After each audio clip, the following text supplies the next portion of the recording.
It's Friday. We're catching up with Adam Gaylor, the head football coach at Jenks. Did not have a chance to do that last week. Unfortunately, it was my fault. I wasn't feeling well. But Adam is with us as they begin the playoffs tonight against an Edmond Memorial team that's got some players. But let me first of all ask, as I have everybody who's had a bye week, kind of how you spent your bye week, what you got done, and did you accomplish what you wanted?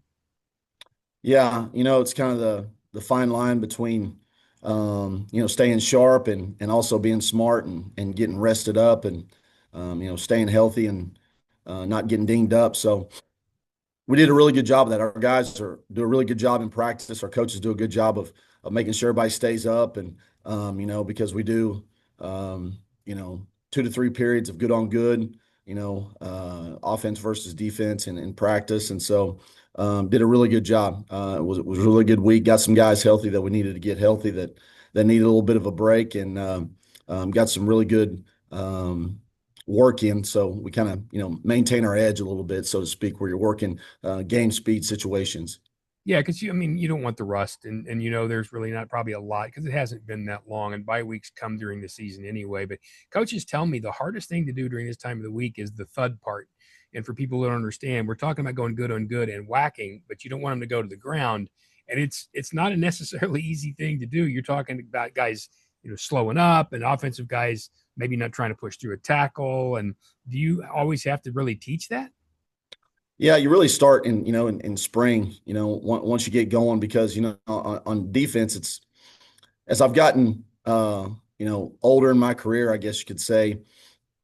It's the how you practice is really important, because depth becomes an issue, and all of a sudden you roll up a Caden Jones or a Caleb Dillard, and that's a big loss. And so you really work on the approach to the tackle, which is as important as the actual physical contact. But what kind of tackle is it? Some days we have it's live, it's thud. It's some days on defense we'll just go strip speed. Like during 7-on-7, we'll just say, hey, don't even worry about the approach. Just go attack the football. They catch it. I want go punch the ball out, rip it out, things like that. So I think it really starts early in spring in how you teach it. Right. And your kids do a good job of it, I'm assuming. And so, as I was going to say, right about now in Jinx, if you're not preparing for Christmas, making Thanksgiving dinner, or dyeing your hair yellow, basically you're just getting ready for a football game. And this is going to be against an Edmond Memorial team that, they had a great run last year. And I saw them just a couple of weeks ago with Union. And, their quarterback, he threw for 60 yards against Union, but Booker ran for 201.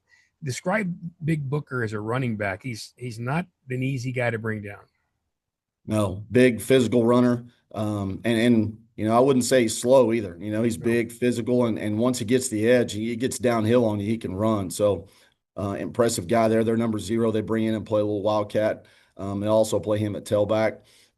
Also on the edge, number 2, number 6, outstanding wide receivers, and they have a couple of tight ends they use, and they get into all their formations out of the same personnel grouping. So they've got a lot of weapons on offense, and they're very well coached, and they give you a lot of things schematically to prepare for.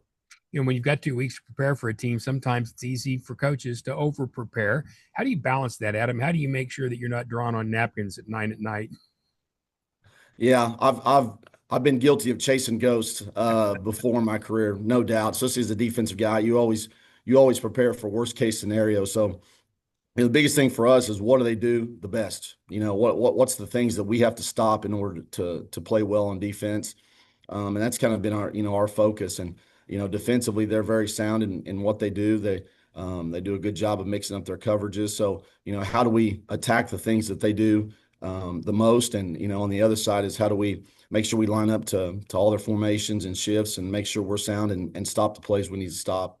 And everybody knows that nowadays you don't hear coaches talk as much about the other guys. You'll game plan a little, but it's more about your football team. But it's also about putting your football team in the right positions against those guys, and that balance is what you're trying to get this week. You feel like you've achieved that? Yeah, it comes down to matchups. In football, especially this time of year, we play. Everybody you play from here on out is going to be really good.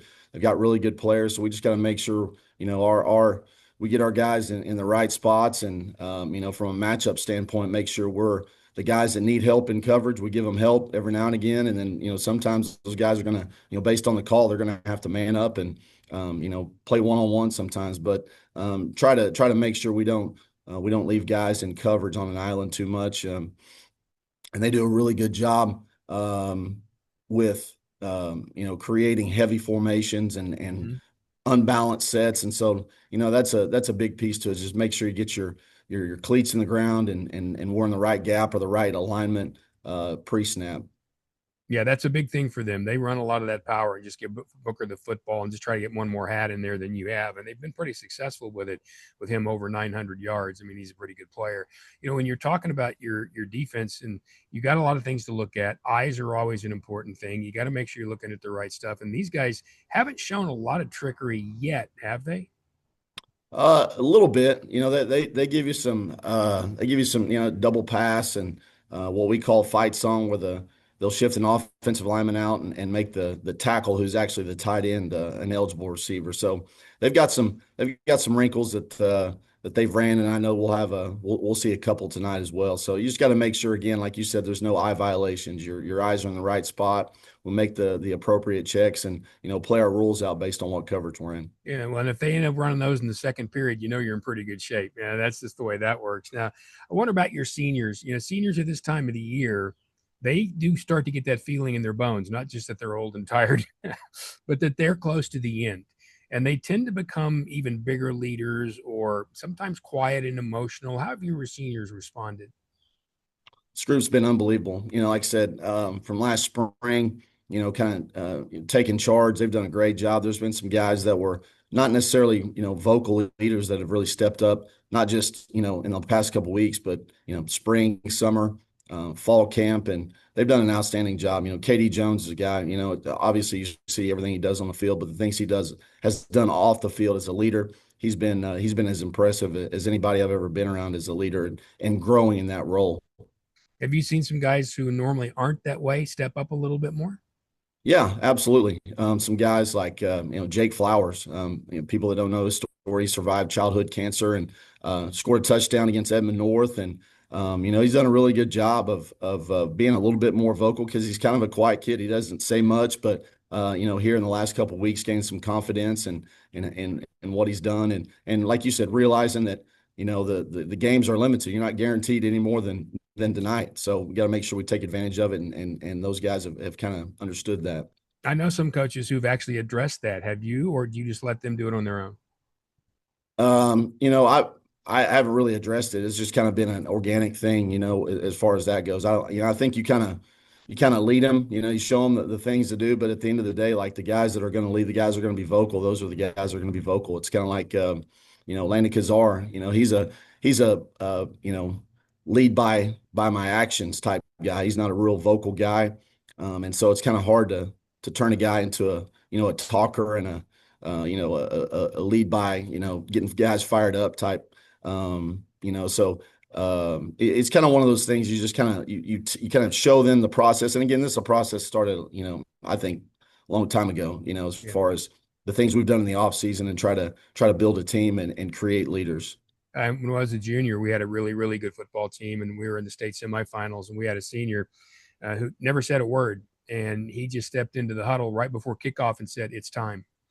And that literally is almost the only thing he said all year long. And isn't it amazing when that happens for somebody who's normally quiet, but a very good player and led by example, how everybody responds?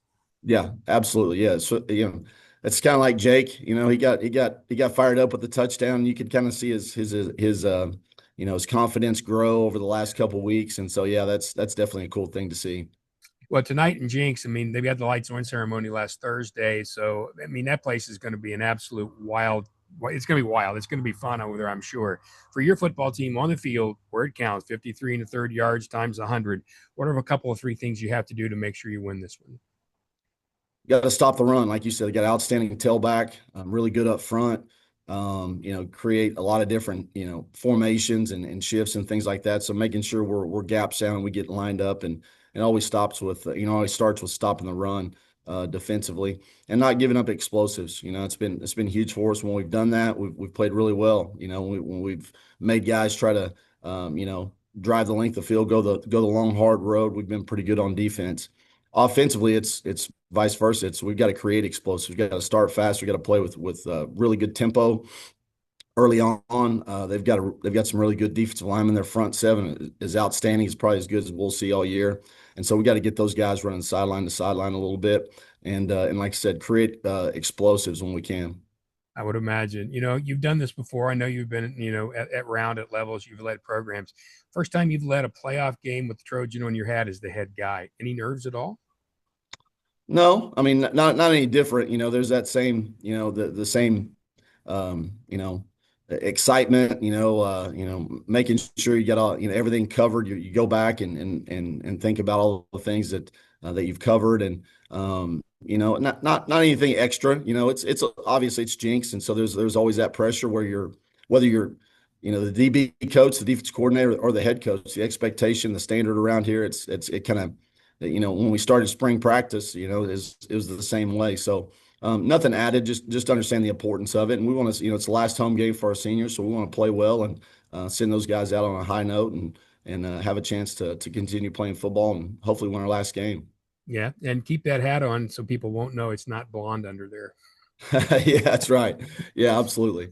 Coach, good luck.